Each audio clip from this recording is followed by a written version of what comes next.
నమస్కారం దూరదర్శన్ వార్తలకు స్వాగతం నేను శ్రీదేవి ముందుగా ముఖ్యాంశాలు చూద్దాం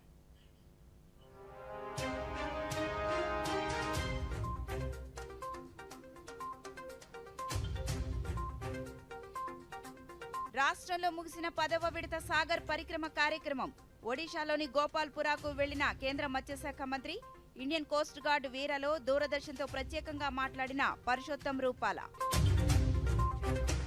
కేంద్ర ప్రభుత్వం రాష్ట్రానికి ఎంతగానో సహకరిస్తోందన్న మంత్రి సీదిరి అప్పలరాజు మత్స్యకారుల సంక్షేమానికి కృషి చేస్తున్నామని వెల్లడి కార్గిల్ పర్వతాల్లో రాత్రివేళ కార్గో విమానాన్ని ల్యాండింగ్ చేసిన భారత వాయుసేన ప్రతికూల పరిస్థితుల్లోనూ సురక్షితంగా కిందికి దిగిన C-130J విమానం ప్రధానమంత్రి పరీక్షపై చర్చ కార్యక్రమం ఈ నెల 29వ తేదీ విద్యార్థులకు పరీక్షల ఒత్తిడిని అధిగమించేలా సూచనలు సలహాలను అందించనున్న నరేంద్ర మోదీ రాష్ట్ర వ్యాప్తంగా కొనసాగుతున్న వికసిత భారత్ సంకల్ప యాత్ర కేంద్ర ప్రభుత్వ పథకాలపై విస్తృత ప్రచారం దేశవ్యాప్తంగా మత్స్యకారుల సంక్షేమానికి కేంద్ర ప్రభుత్వం కృషి చేస్తోందని కేంద్ర మత్స్యశాఖ మంత్రి పరుషోత్తం రూపాల అన్నారు. ఈ నెల 1వ తేదీ నుంచి రాష్ట్రంలో నిర్వహించిన 10వ విడత సాగర్ పరిక్రమ కార్యక్రమంలో పాల్గొన్న కేంద్ర మంత్రి పర్యటనను ముగించుకుని విశాఖ తూర్పు నావికాదళం కేంద్రం నుంచి ఇండియన్ కోస్ట్ గార్డ్ వీరాలో ఒడిశాలోని గోపాల్పురాకు బయలుదేరి వెళ్లారు. ఒడిశాలో నిర్వహించే 11వ విడత సాగర్ పరిక్రమ కార్యక్రమంలో కేంద్ర మంత్రి పాల్గొంటున్నారు. వీరాలో దూరదర్శన్తో కేంద్ర మంత్రి ప్రత్యేకంగా మాట్లాడుతూ సాగర్ పరిక్రమ 11వ విడత కార్యక్రమం జగన్నాథుని సన్నిధి ఒడిశా నుండి ప్రారంభిస్తున్నట్లు చెప్పారు. 5 రోజుల ఆంధ్రప్రదేశ్ తీర ప్రాంత పర్యటన పూర్తయిందని అక్కడ మత్స్యకారులతో మమేకమైనట్లు చెప్పారు. మత్స్యకారుల సంక్షేమాన్ని దృష్టిలో పెట్టుకుని ప్రధానమంత్రి నరేంద్ర మోదీ మత్స్యశాఖను ఏర్పాటు చేశారని ఇది చారిత్రాత్మక నిర్ణయమన్నారు. ఈ కార్యక్రమంలో కేంద్ర మంత్రితో పాటు కేంద్ర మత్స్యశాఖ జాయింట్ సెక్రటరీ నీతూ కుమారి ప్రసాద్, రాష్ట్ర మత్స్యశాఖ మంత్రి సీదిరి అప్పలరాజు వీరాలో ప్రయాణించారు. ओडिशा गोपालपुर पोर्ट पे पहुंच रहे हैं। भगवान जगन्नाथ जी की कृपा से हमारी यात्रा अब उसके अंतिम पड़ाव की ओर आगे बढ़ रही है। ओडिशा के बाद हमारे कोस्टल स्टेटों में से बंगाल हमारी सागर परिक्रमा के लिए बाकी रहता है।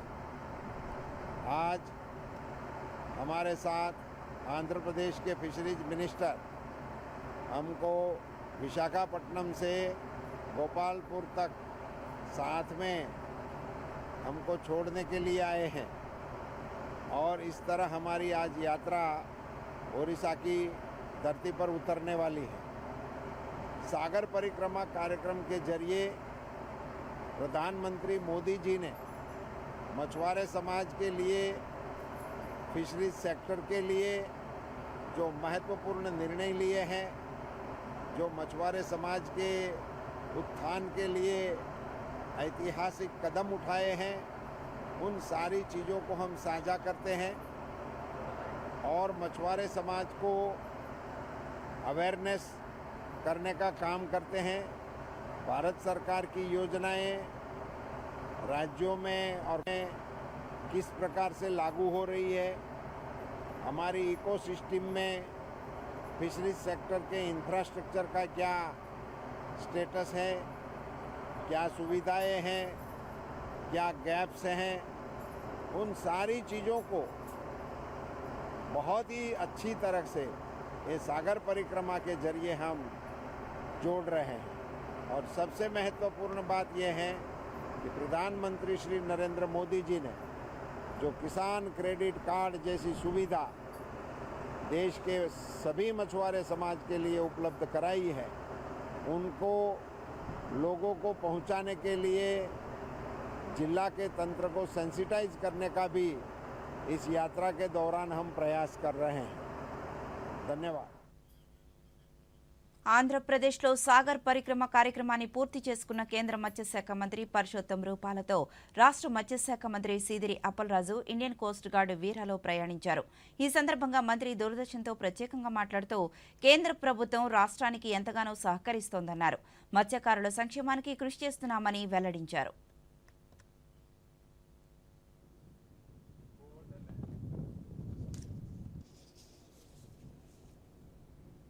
ఆంధ్రప్రదేశ్లో సాగర్ పరిక్రమ చాలా ఉత్సాహంగా చాలా ఎంకరేజింగ్గా జరిగిందని నేనైతే గట్టిగా చెప్పగలను. నెల్లూరు జిల్లాలో మొదలైనటువంటి ఈ యాత్ర నెల్లూరు జువ్వలదిన్నె, చీరాల, నిజాంపట్నం, మచిలీపట్నం, భీమవరం, అంతర్వేది, కాకినాడ, ఉప్పాడ, అలాగనే Visakhapatnam, Chintapalli and finally Budagatla parliament Srikakulam district. Now we're heading towards Gopalpur, Odisha. చాలా సంతోషకరమైనటువంటి సందర్భం. ఆంధ్రప్రదేశ్ రాష్ట్రానికి భారత ప్రభుత్వం పెద్ద మొత్తంలో నిధులు ఇవ్వటం జరిగింది. Out of 20,000 crores of Atmanirbhar package in PMMSY, 2,000 crores were allotted to Andhra Pradesh state. అంటే nearing about 10% of the total package was disbursed to Andhra Pradesh state. ఇది చాలా గొప్ప విషయం. ఇది భారత ప్రభుత్వానికి ఆంధ్రప్రదేశ్ ప్రభుత్వానికి ఉన్నటువంటి సహృద్భావ వాతావరణాన్ని అయితే ఇది సూచిస్తూ ఉంది. ఎందుకు ఇంత పెద్ద ఎత్తున మాకు నిధులు ఇవ్వాల్సి వచ్చిందంటే, మాకు చుట్టుపక్కల ఉన్నటువంటి రాష్ట్రాలన్నింటిలో కూడా పోర్టులు కానీ హార్బర్లు కానీ పెద్ద ఎత్తున అభివృద్ధి చెందినాయి. Tamil Nadu, Kerala, Karnataka, Maharashtra, Goa etcetera etcetera. దురదృష్టవశాత్తు మా దగ్గర లేకపోవడం చాలా దురదృష్టకరమైనటువంటి సంఘటన. అందుకని ఈసారి గౌరవ ముఖ్యమంత్రి జగన్మోహన్ రెడ్డి గారు, ప్రధానమంత్రి నరేంద్ర మోడీ గారి సహకారంతో ప్రతి జిల్లాలో కూడా హార్బర్ని ఎస్టాబ్లిష్ చేయాలన్నటువంటి ఉద్దేశంతో 10 హార్బర్లు మంజూరు చేసి సుమారుగా 4 హార్బర్లు ఇప్పటికే పూర్తి కావచ్చున్నాయి. అదనంగా మరొక 6 హార్బర్ల పనులు మొదలైనవి. 4 పోర్టులు మనం కొత్తగా నిర్మాణం చేసుకుంటా ఉన్నాం. దీంతో పాటుగా PMMSY కింద ఇండివిజువల్ ఇన్పుట్స్ అన్నీ కూడా పెద్ద ఎత్తున ఇవ్వడం జరుగుతూ ఉంది.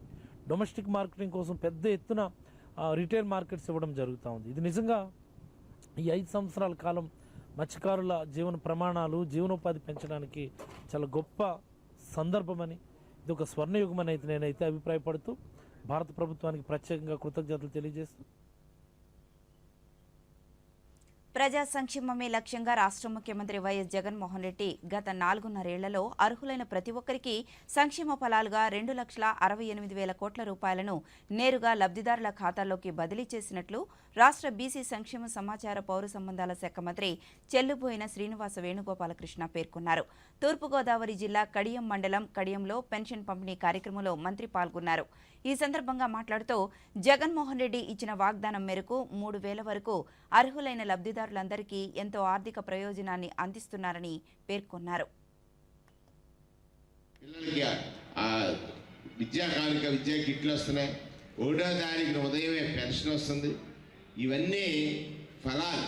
నాకు మొన్నే అనిపించింది, జగన్మోహన్ రెడ్డి గారు ఎంత గొప్పవాడువయ్యా, ఎక్కడో పుట్టిన పిచ్చ మొక్కలంటి ఇంత పెద్ద చెట్టుని చేసి వృక్షాన్ని కాయలు కాసి ఆ కాయలు మా అమ్మల ఒడిలో వేసి, లేదా ఈ వయసు వచ్చిన మా పెద్ద తాతల ఒడిలో వేస్తున్న జగన్మోహన్ రెడ్డి గారు మొత్తం ఈ రాష్ట్రంలో 4 ఏళ్ల 6 మాసాల పాలన అయిందమ్మ. ఇప్పటికి ఎంత పంచాడరా అంటే 2,68,000 కోట్లు.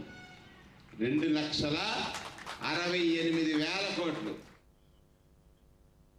అంత్యోదయ విధానంలో చిట్ట చివరి లబ్ధిదారుని వరకు పథకాలు చేరాలనే సంకల్పంతో కేంద్ర ప్రభుత్వం నిర్వహిస్తున్న వికసిత భారత్ సంకల్పయాత్ర కార్యక్రమం డాక్టర్ బిఆర్ అంబేద్కర్ కోనసీమ జిల్లాలో విజయవంతంగా సాగుతోంది. జిల్లాలోని ఐనవిల్లి మండలం, నల్ల చెరువు, పెదపాలెం గ్రామాలతో పాటు సకినేటిపల్లి మండలం, టేకిశెట్టిపాలెం, సకినేటిపల్లి గ్రామాల్లో ఈ యాత్రా సదస్సులు నిర్వహించారు. ఈ సదస్సులో లబ్ధిదారులకు నూతనంగా మంజూరైన ఆయుష్మాన్ భారత్ కార్డులను అందజేశారు. అనంతరం వ్యవసాయంలో డ్రోన్ల వినియోగంపై గ్రామస్తులకు, రైతులకు అవగాహన కల్పించారు. అనంతరం ప్రచార రథం నుండి పలు లఘు చిత్రాలను ప్రదర్శించారు.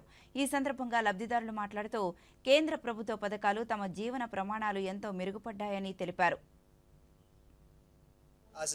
ఈ కార్డు ప్రతి ఒక్కరికి 5 లక్షల వరకు వస్తుందటండి. ఈ వైద్యానికి ఈ కార్డు ఉపయోగించుకున్న అందరికీ కూడా చాలా సంతోషంగా కార్డుని అందరం ఉపయోగించుకోవాలి. ఈ దేశంలో ఎక్కడికి వెళ్ళినా సరే ఈ కార్డు ఉపయోగపడుతుందండి. మీ అందరికీ మీ ఆరోగ్యం మెరుగు అవుతుందండి. మరి మా ఊర్లో ప్రతి ఇంటికి కుళాయి వేయడం జరిగింది. కొంత అమౌంట్ అనేది శాంక్షన్ చేసి ప్రతి ఊరికి కూడా, ప్రతి ఇంటికి, అలాగే దేశం మొత్తం కుళాయిలు ప్రతి ఇంటికి కుళాయి రావాలనే కార్యక్రమంలో చేయడం జరిగిందండి. ప్రతి ఒక్కరూ ఇది రద్దు పొందడం జరుగుతుంది. అలాగే మా ఊరికి వచ్చి మా ఇంటికి కూడా ఈ కుళాయి రావడం జరిగింది. ఈ అవకాశం ప్రతి ఒక్కరు వినియోగించుకుంటున్నారు. కొన్ని చోట్ల అయితే ఇంకా పనులు అనేవి జరుగుతున్నాయి. 2024 పూర్తయ్యేసరికి ప్రతి ఒక్కరింటికి కుళాయి ఉంటుంది. ప్రతి ఒక్కరు ఈ అవకాశాన్ని వినియోగించుకోవాల్సింది. ఉత్తరప్రదేశ్లోని అయోధ్యలో ఈ నెల 22న రామ మందిర ప్రారంభోత్సవం జరగనుంది. ఈ నేపథ్యంలో శ్రీరామునిపై పలువురు గీతాలు, భజనలను రూపొందిస్తూ తమ భక్తిని చాటుకుంటున్నారు. వాటిలో తనకు నచ్చిన వాటిని ప్రధానమంత్రి నరేంద్ర మోదీ సామాజిక మాధ్యమం ఎక్స్ ఖాతాలో పొందుపరుచుకుంటూ గాయకులను ప్రశంసిస్తున్నారు. గుజరాత్కు చెందిన ప్రముఖ జానపద గాయని గీతా రబారీ శ్రీరామ్ ఘరాయే పేరుతో ఆలపించిన గీతాన్ని ప్రధాని తన ఖాతాలో దేశ ప్రజలతో పంచుకున్నారు. అలాగున గాయనిని మోదీ అభినందించారు. అయోధ్యలో శ్రీరాముని రాక కోసం ఎదురుచూపులు ముగిశాయని, దేశవ్యాప్తంగా రాముని ప్రాణప్రతిష్ఠ కోసం భక్తులు ఎదురుచూస్తున్నారని, రామునికి స్వాగతం పలుకుతూ గీతా రబారీ ఆలపించిన గీతం ఎంతో భావోద్వేగంగా ఉంది అని మోదీ ఎక్స్ మాధ్యమంలో పేర్కొన్నారు. ఈ గీతం తనను ఎంతగానో ఆకట్టుకుందని తెలిపారు.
అత్యంత కఠినమైన కార్గిల్ పర్వతాల్లోని ఎయిర్ స్ట్రిప్పై తొలిసారి C-130J విమానాన్ని రాత్రివేళ ల్యాండింగ్ చేసింది. ఈ విషయాన్ని వాయుసేన సోషల్ మీడియాలో వెల్లడించింది. ఈ సైనిక విమానానికి 4 టర్బో ప్రాప్ ఇంజిన్లు ఉంటాయి. గరుడ్ కమాండోల శిక్షణలో భాగంగా ఈ విన్యాసం చేసింది. టెర్రైన్ మాస్కింగ్ను కూడా ఉపయోగించినట్లు వెల్లడించింది.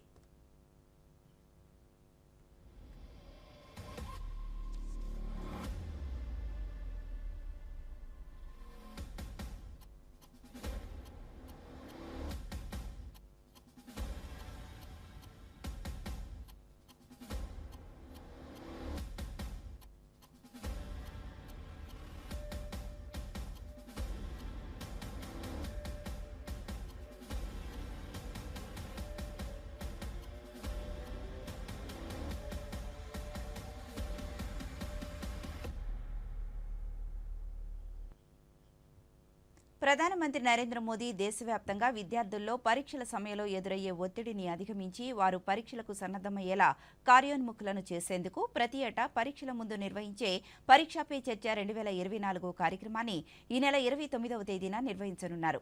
కొత్త ఢిల్లీలోని భారత మండపంలో నిర్వహించే ఈ కార్యక్రమంలో ప్రధాని విద్యార్థులతో నేరుగా మాట్లాడతారు.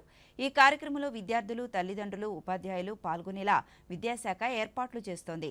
ఇందులో భాగంగా పరీక్షా పే చర్చలో పాల్గొనేందుకు నమోదు చేసుకోవాలని, ప్రధానితో నేరుగా మాట్లాడే అవకాశాన్ని పొందవచ్చని కేంద్ర విద్యాశాఖ తెలిపింది. పూర్తి వివరాలకు innovateindia.mygov.in/ppc 2024ను సందర్శించాలని కోరింది. కాగా ఇప్పటి వరకు ఈ కార్యక్రమానికి 1 కోటి మంది నమోదు చేసుకున్నట్లు వెల్లడించింది.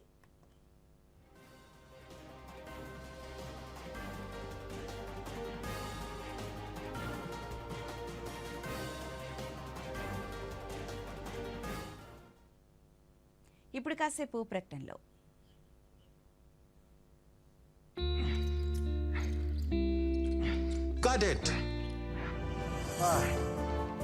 ఆలోచించండి, నిజ జీవితంలో ఇలాంటి పరిస్థితి వస్తే ఎన్ని కష్టాలు వస్తాయో. కానీ మంచిదైంది బ్యాంకింగ్కి రావు. మీ వయసు 70 ఏళ్లు మించినా లేదా మీరు వికలాంగులైనా బ్యాంక్ మీకు కొన్ని అవసరమైన బ్యాంకింగ్ సౌకర్యాలు ఇంటికే అందించగలదు. ఆర్బీఐ అంటుంది, విషయాలు తెలుసుకోండి, జాగరూకంగా ఉండండి.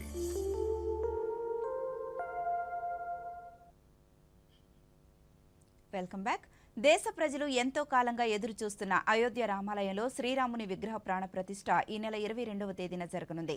ఉత్తరప్రదేశ్లోని అయోధ్య గర్భగుడిలో 22న రాముని విగ్రహ ప్రతిష్ఠకు ఏర్పాట్లు జరుగుతున్నాయి. శ్రీరామ జన్మభూమి క్షేత్ర తీర్థ ట్రస్ట్ ఆధ్వర్యంలో ఏర్పాట్లు కొనసాగుతున్నాయి. ఆలయ నిర్మాణం ఏర్పాట్లపై ఎప్పటికప్పుడు అధికారులు పర్యవేక్షిస్తున్నారు. అయోధ్య రామ మందిర నిర్మాణ సమితి అధ్యక్షులు నృపేంద్ర మిశ్రా నిర్మాణాన్ని పరిశీలించారు. దాదాపు పనులన్నీ తుది దశకు చేరుకున్నాయి.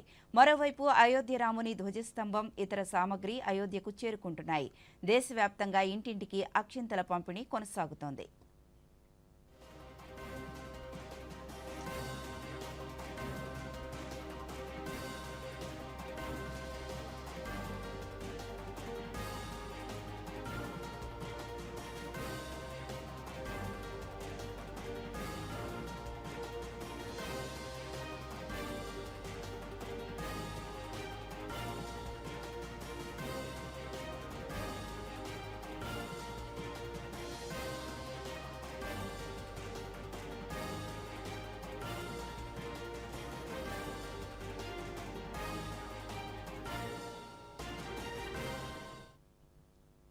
అయోధ్య రామునికి నేపాల్ నుంచి 1100 కానుకలు వచ్చాయి. నేపాల్లోని జానకి మందిర్ పూజారి మహంతరామ్ రోషన్ బృందం తీసుకువచ్చిన దుస్తులు, ఆభరణాలు, వెండి పాత్రలు సహా పలు కానుకలను రామజన్మభూమి ట్రస్టుకు అందజేశారు.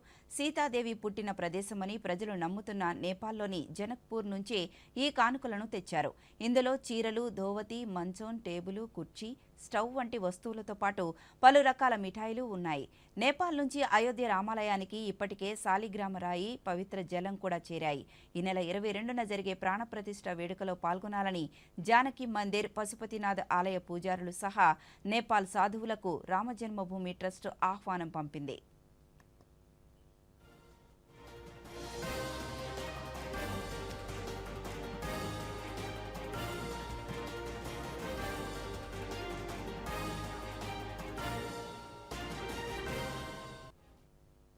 దేశ ప్రజల దశాబ్దాల కల అయిన అయోధ్య రామాలయం ఈ నెల 22న ప్రారంభం కానున్న నేపథ్యంలో ఆ పవిత్ర ప్రాంతం నుంచి వచ్చిన అక్షింతలను దేశం నలుమూలలా పంచే కార్యక్రమాన్ని హిందూ చైతన్య వేదిక వంటి పలు సంస్థలు చేపట్టాయి. ఈ క్రమంలో గుంటూరులో నిర్వహించిన అయోధ్య అభియాన్ అక్షింతల రథయాత్రలో వందలాది మంది భక్తులు పాల్గొన్నారు. మేళ తాళాలతో గుంటూరు నగర వీధుల నుంచి సాగిన ఈ రథయాత్రలో పెద్ద ఎత్తున భక్తులు పాల్గొని అయోధ్య రాముని స్మరించుకున్నారు. ఈరోజు ఆ కార్యక్రమంలో భాగంగా ఏటగ్రహారం 2వ లైన్ ఆంజనేయ స్వామి గుడి దగ్గర నుంచి స్వామివారి రథయాత్రను ప్రారంభించడం జరిగింది. ఈ రథయాత్రలో అందరూ పాల్గొన్నారు. ప్రతి ఇంటికి స్వామివారి అక్షంతలు, ఫోటో, పాంప్లెట్ ప్రతి ఇంటికి చేరవేసే కార్యక్రమం ఈ రథయాత్రలో భాగంగా జరుగుతుంది. అయోధ్య శ్రీరాముని అక్షింతలు తిరుపతి జిల్లాలోని ప్రముఖ శైవ క్షేత్రమైన శ్రీకాళహస్తికి చేరాయి. ఈ సందర్భంగా ఈరోజు ఉదయం అక్షింతల కలశాలకు అయోధ్య రామజన్మభూమి తీర్థక్షేత్ర ట్రస్ట్ ఆధ్వర్యంలో రామ మందిరంలో ప్రత్యేక పూజలు నిర్వహించారు. అనంతరం ఊరేగింపుగా పట్టణంలోని ప్రజలకు పంపిణీ చేశారు. ఈ సందర్భంగా అయోధ్య రామజన్మభూమి తీర్థక్షేత్ర ట్రస్ట్ సభ్యులు కరణం రమేష్ మాట్లాడుతూ 100 సంవత్సరాల నిరీక్షణ అనంతరం అయోధ్యలో భవ్య శ్రీరామ మందిర నిర్మాణం జరుగుతోందని తెలిపారు. జనవరి 22న జరిగే బాలరాముని విగ్రహ ప్రతిష్ఠ కార్యక్రమం యావత్ హిందూ సమాజానికి గొప్ప పర్వదినమని పేర్కొన్నారు. ఆజానుబాహుడు, విలువిద్య నైపుణ్యము ప్రజలకు ఏకపత్నివ్రతుడిగా చిరకాలము ఆరాధ్య దైవంగా పిలువబడుతున్నారు. అటువంటి రాముల వారికి అయోధ్యలో ఒక బ్రహ్మాండమైనటువంటి గుడిని నిర్మించడం అనేది హిందువులకు ఎంతో పవిత్రమైంది. ఇటువంటి పవిత్ర దేవాలయాన్ని ఈ నెల 22వ తేదీ రాముల వారి విగ్రహాన్ని ప్రతిష్ఠిస్తున్నారు. దానికి మనకెంతో గర్వకారణము. ఆ విగ్రహ ప్రతిష్టాపనకు వేసే అక్షింతలు మనకందరికీ ఈరోజు డిస్ట్రిబ్యూషన్ చేస్తున్నారు. ఇటువంటి గొప్ప కార్యక్రమానికి మనం అందరం సంతోషించాలి, అందరూ స్వాగతించాలి. ఈ నెల 22వ తేదీ అయోధ్యలో రామాలయాన్ని నిర్మించారు కదా, అందులో బాలరాముని విగ్రహ ప్రతిష్ఠ జరుగుతుంది. అందుకు గాను భారతదేశం అంతటికి ఈ అక్షింతల పంపిణీ కార్యక్రమం జరుగుతుంది. ఇలా మా ఇంటికి కూడా అందింది.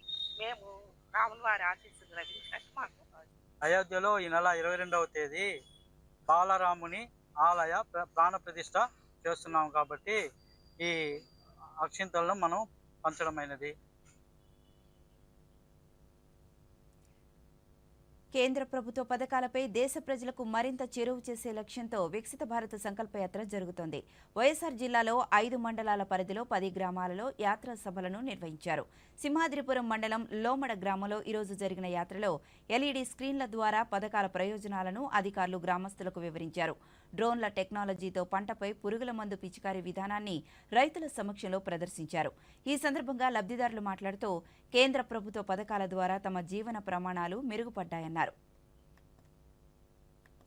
నమోదు చేసుకోవచ్చు. దీని ద్వారా సురక్షా బీమా యోజన ద్వారా యాక్సిడెంటల్ ఇన్సూరెన్స్ వర్తిస్తుంది. 70 సంవత్సరాల లోపు ఉన్న ప్రతి ఒక్కరికి ఈ స్కీమ్ కింద ఇన్సూరెన్స్ వర్తిస్తుంది. అలాగే జీవన జ్యోతి బీమా యోజన ద్వారా 50 సంవత్సరాల లోపు ఉన్నటువంటి ప్రతి ఒక్కరికి జీవిత బీమా వర్తిస్తుంది. ఏ కారణం చేతైనా ఇన్సూరెన్స్ చేసుకున్న వ్యక్తి మరణించినచో వారికి వారి నామినీకి 2 లక్షల రూపాయల వరకు ఇన్సూరెన్స్ సౌకర్యం లభిస్తుంది. అటల్ పెన్షన్ యోజన పథకము, గ్యాస్ పథకము, జీరో అకౌంట్ పథకము మాకు చాలా బాగా నచ్చాయి. అందుకని నరేంద్ర మోడీ సార్ గారికి ధన్యవాదాలు. ఏలూరు జిల్లా పెదవేగి మండలం న్యాయంపల్లి గ్రామంలో ఈరోజు వికసిత భారత సంకల్పయాత్ర కార్యక్రమం నిర్వహించారు. అధికారులు కేంద్ర ప్రభుత్వం అమలు చేస్తున్న వివిధ పథకాలను ప్రజలకు వివరించారు. ఈ సందర్భంగా ఏర్పాటు చేసిన వైద్య శిబిరం ద్వారా ఉచిత ఆరోగ్య పరీక్షలు నిర్వహించి అవసరమైన మందులు అందజేశారు. డ్రోన్ సాంకేతిక పరిజ్ఞానం ద్వారా నానో ఎరువులను పొలంలో పిచికారీ చేసే విధానాన్ని రైతులకు వివరించారు. ఈ సందర్భంగా బీజేపీ కిసాన్ మోర్చా రాష్ట్ర కార్యవర్గ సభ్యులు ఉండవల్లి వెంకటేశ్వరరావు మీడియాతో మాట్లాడుతూ ప్రజలకు కేంద్ర ప్రభుత్వ పథకాలపై ఎంతో అవగాహన పెరిగిందని, పలు పథకాలతో లబ్ధి పొందుతున్నారని తెలిపారు. మన రైతులకు సంబంధించి పీఎం కిసాన్ సమ్మాన్ నిధి విషయం కానీ ఇవన్నీ కూడా మరి ఈ మీటింగ్లు పెట్టడం, మరి లబ్ధిదారులందరినీ కూడా రప్పించడం, ఎక్స్ప్లెయిన్ చేయడం జరుగుతూ ఉంది. మరి ఆ పథకాల గురించి తెలియనటువంటి వాళ్ళు కొత్తగా వాళ్ళకి ఏమేమి కావాలో గ్రామ సభల్లో అడగటం, వాటిని తీసుకొని లబ్ధి పొందడం కూడా జరుగుతూ ఉంది. మాకు ఇదివరకు వీధి పంపులు ఉండేవి కాదు, కుళాయి ఉండేది కాదు. ఇంట్లో బయటికి వెళ్ళి బిందెల ద్వారా తెచ్చుకొని ఇంట్లో ఉండేవాళ్ళమే. పిల్లలకి అనారోగ్యంగా ఉండేది, బాగుండేది కాదు. ఇప్పుడు జల్ జీవన్ మిషన్ ద్వారా ప్రధానమంత్రి గారు మాకు ఉచితంగా నీటి కుళాయిని ఇచ్చారండి ఇంటికి. ఇచ్చిన తర్వాత మేము అందరం చాలా సంతోషంగా ఉన్నాము. పిల్లలు కూడా చాలా ఆరోగ్యంగా ఉన్నారు, మేము ఆరోగ్యంగా ఉన్నాము. జల్ జీవన్ మిషన్ ద్వారా మాకు కుళాయి ఇప్పించినందుకు ధన్యవాదాలు. మేము పేదవారము. మాకు నరేంద్ర మోడీ గారు ప్రవేశపెట్టిన ఈ ఉపాధి హామీ పథకం అన్న దాని మీద మేము ఊళ్ళో పని లేక ఉపాధి పనికి వెళ్ళి రోజుకి 272 రూపాయలు తీసుకొని అదే సంవత్సరానికి 25,000 అవుతున్నాయి. దీని ద్వారా మేము మా ఇంట్లో పిల్లలను పోషించడానికి, చదువులకిను, మా ఇంట్లో ఖర్చులకు ఈ హామీ పథకం ప్రవేశపెట్టిన నరేంద్ర మోడీ గారికి ధన్యవాదాలు. నేను గర్భిణీ అయిన తర్వాత ఏఎన్ఎం గారి దగ్గరికి వెళ్తే పేరు నమోదు చేసుకున్నాక 1000 రూపాయలు పడినాయండి. తర్వాత 7వ నెల వచ్చాక మళ్ళీ 2,000 పడినాయి. తర్వాత మళ్ళీ కన్న తర్వాత బాబు పుట్టాడండి. బాబుకి 3 వ్యాక్సిన్లు అయిన తర్వాత మళ్ళీ 2,000 పడినాయి. నాకు మొత్తం 5,000 పడినాయండి. ఈ మాతృత్వ వందన పథకాన్ని అమలు చేసిన మోదీ గారికి నా కేంద్ర ప్రభుత్వ పథకాలను ప్రజలకు మరింత చేరువ చేసే లక్ష్యంతో కేంద్ర ప్రభుత్వం దేశవ్యాప్తంగా నిర్వహిస్తున్న వికసిత భారత సంకల్పయాత్రకు ప్రజల నుంచి విశేష స్పందన లభిస్తోంది. పశ్చిమ గోదావరి జిల్లా కొల్లేరు తీర గ్రామమైన ఆకివీడు మండలం మందపాడు గ్రామంలో నిర్వహిస్తున్న ఈ యాత్రలో ఆయుష్మాన్ భారత్ కార్డులను లబ్ధిదారులకు పంపిణీ చేశారు. 2047 నాటికి అభివృద్ధి చెందిన భారత్ను తీర్చిదిద్దడంతో తాము భాగస్వాములవుతామని, స్వచ్ఛ భారత్ కార్యక్రమ అమలుకు తమ వంతు కృషి చేస్తామని అధికారులు ప్రజలతో ప్రతిజ్ఞ చేయించారు. ఈ సందర్భంగా పలువురు లబ్ధిదారులు దూరదర్శన్తో మాట్లాడుతూ ప్రధానమంత్రి ఆవాస్ యోజన కింద ఇల్లు కట్టుకోగలిగామని వెల్లడించారు. మొదటి కాన్పుకి పోషకాహారం కింద 5,000 వేయడం జరిగింది. అలాగే మాతృవందన స్కీమ్ కింద రెండవ కాన్పుకి ఆడపిల్ల పుట్టడంతో 6,000 వేయడం జరిగింది. మహిళ మరియు శిశువు ఆరోగ్యం కోసం చేపట్టిన పథకాలు చేపట్టినందుకు ప్రధానమంత్రి గారికి నా ధన్యవాదములు.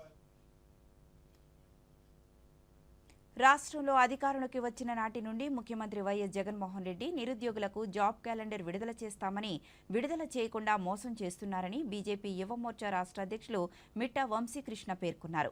కృష్ణా జిల్లా మచిలీపట్నంలో ఈరోజు ఆయన మీడియాతో మాట్లాడుతూ అధికారంలోకి వచ్చిన సంవత్సర కాలంలో కేవలం 10,000 మంది సచివాలయ సిబ్బందిని భర్తీ చేసి వాలంటీర్లను నియమించి అదే గొప్పగా చెప్పుకుంటున్నారన్నారు. ప్రభుత్వ కార్యాలయాల్లో పాఠశాలల్లో ఉద్యోగులు ఉపాధ్యాయులు లేక పోస్టులు ఖాళీగా ఉన్నాయన్నారు. జాబ్ క్యాలెండర్ను విడుదల చేయకపోవడాన్ని నిరసిస్తూ రేపటి నుండి బీజేపీ యువ మోర్చా ఆధ్వర్యంలో నిరాహార దీక్ష చేపడతామన్నారు.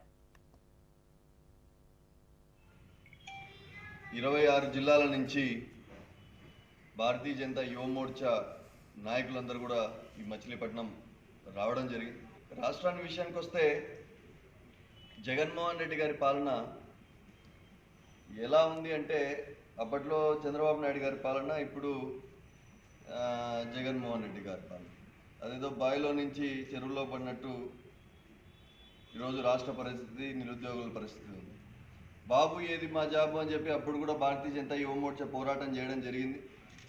చంద్రబాబు నాయుడు గారిని గద్దె దింపడంలో కీలక భూమి కూడా ఉద్యమం ఇచ్చింది. అయితే దాని తర్వాత జగన్మోహన్ రెడ్డి గారు 2,30,000 ఉద్యోగాలు ఇస్తా అని చెప్పి నమ్మబలికి ప్రతి జనవరి 1వ తేదీన జాబ్ క్యాలెండర్ ఇస్తా అని చెప్పి గద్దెనెక్కడం, దాని తర్వాత ఫస్ట్ నోటిఫికేషన్ కింద కేవలం 10,143 ఉద్యోగాలు ఇవ్వడం, అది కూడా పూర్తి స్థాయిలో నోటిఫికేషన్ దాని తర్వాత రాకపోవడం, ఆయన ఏదైతే మాట ఇచ్చాడో ఆ జనవరి 1వ తేదీన ఒక్క జాబ్ క్యాలెండర్ కూడా ఇంతవరకు రిలీజ్ చేయకపోవడం, యువతను అడ్డం పెట్టుకొని ఆడుదాం ఆంధ్ర అన్న ఒక కార్యక్రమం పైన వేల కోట్లు పరోక్షంగా దానిపైన వెచ్చిస్తూ రేపు విజయవాడలో నిరాహార దీక్ష కూడా జాబ్ క్యాలెండర్ని డిమాండ్ చేస్తూ భారతీయ జనతా యువ మోర్చా ప్రారంభం చేస్తోంది. రాష్ట్ర ప్రభుత్వం పాఠశాలలకు సంక్రాంతి సెలవులు ప్రకటించింది. ఈ నెల 9వ తేదీ నుంచి ఈ నెల 18వ తేదీ వరకు మొత్తం 10 రోజుల పాటు సంక్రాంతి సెలవులు ప్రకటిస్తూ ఉత్తర్వులు జారీ చేసింది. అకాడమిక్ క్యాలెండర్ ప్రకారం రాష్ట్రంలోని ప్రభుత్వ, ప్రైవేటు పాఠశాలలకు వర్తిస్తాయని ప్రభుత్వం స్పష్టం చేసింది. సెలవుల రోజుల్లో విద్యార్థులకు తరగతులు నిర్వహిస్తే కఠిన చర్యలు తీసుకుంటామని అన్ని పాఠశాలల యాజమాన్యాలను హెచ్చరించింది. సెలవుల అనంతరం 19వ తేదీన పాఠశాలలు పునఃప్రారంభం కానున్నాయని ప్రభుత్వం ఉత్తర్వుల్లో పేర్కొంది.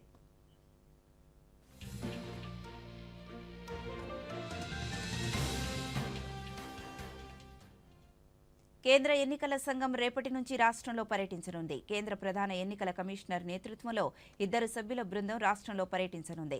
ప్రధాన కమిషనర్ రాజీవ్ కుమార్, సభ్యులు అనూప్ చంద్ర పాండే, అరుణ్ గోయల్ రేపు రాష్ట్రానికి చేరుకుంటారు. త్వరలో జరగనున్న ఎన్నికల నిర్వహణ ఏర్పాట్లపై రాష్ట్ర ప్రభుత్వ ప్రధాన కార్యదర్శి doctor Jawahar Reddy, DGP KV Rajendranath Reddy సహా అన్ని జిల్లాల కలెక్టర్లతోనూ కేంద్ర ఎన్నికల సంఘం కమిషనర్, ఉప కమిషనర్లు చర్చించనున్నారు. ముఖ్యంగా రాష్ట్ర ఎన్నికల ప్రధానాధికారి ముఖేష్ కుమార్ మీనాతో చర్చలు జరపనున్నారు. రాష్ట్రంలో నియోజకవర్గాల పరిస్థితి, సమస్యాత్మక ప్రాంతాలు, పోలీసు సిబ్బంది, రెవెన్యూ యంత్రాంగం సన్నద్ధత, ఇతర మౌలిక సమస్యలపై వారు దృష్టి పెట్టనున్నారు. వివిధ రాజకీయ పక్షాల నాయకులతోనూ, ప్రజా సంఘాల నాయకులతోనూ కేంద్ర ఎన్నికల సంఘం కమిషనర్లు భేటీ కానున్నారు. దేశంలో కరోనా కేసుల సంఖ్య క్రమంగా పెరుగుతోంది. గడిచిన 24 గంటల్లో కొత్తగా 756 కోవిడ్-19 కేసులు నమోదయ్యాయి. దీంతో మొత్తం యాక్టివ్ కేసుల సంఖ్య 4,049కి చేరిందని కేంద్ర ఆరోగ్య మంత్రిత్వ శాఖ ఈరోజు తెలిపింది. ఇదే క్రమంలో మరణాలు 5 రికార్డయ్యాయి. వీటిలో మహారాష్ట్ర, కేరళ నుంచి 2 చొప్పున నమోదు కాగా జమ్మూ కాశ్మీర్ నుంచి 1 నమోదైంది. ఈ నేపథ్యంలోనే 889 మంది కరోనా నుంచి కోలుకున్నారు. ప్రధానమంత్రి నరేంద్ర మోదీ తన మనసులోని భావాలను దేశ ప్రజలతో పంచుకునే మన్ కీ బాత్ కార్యక్రమం 109వ సంచిక ఈ నెల 28వ తేదీ ఆదివారం ఉదయం 11 గంటలకు ప్రసారమవుతుంది.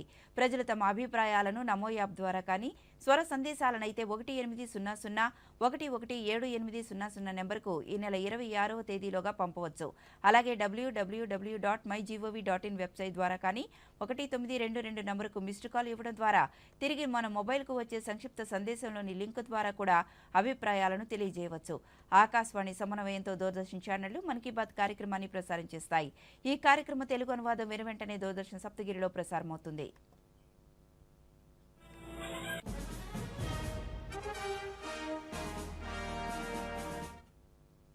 ఈ వార్తలు ఇంతటితో సమాప్తం. నమస్కారం.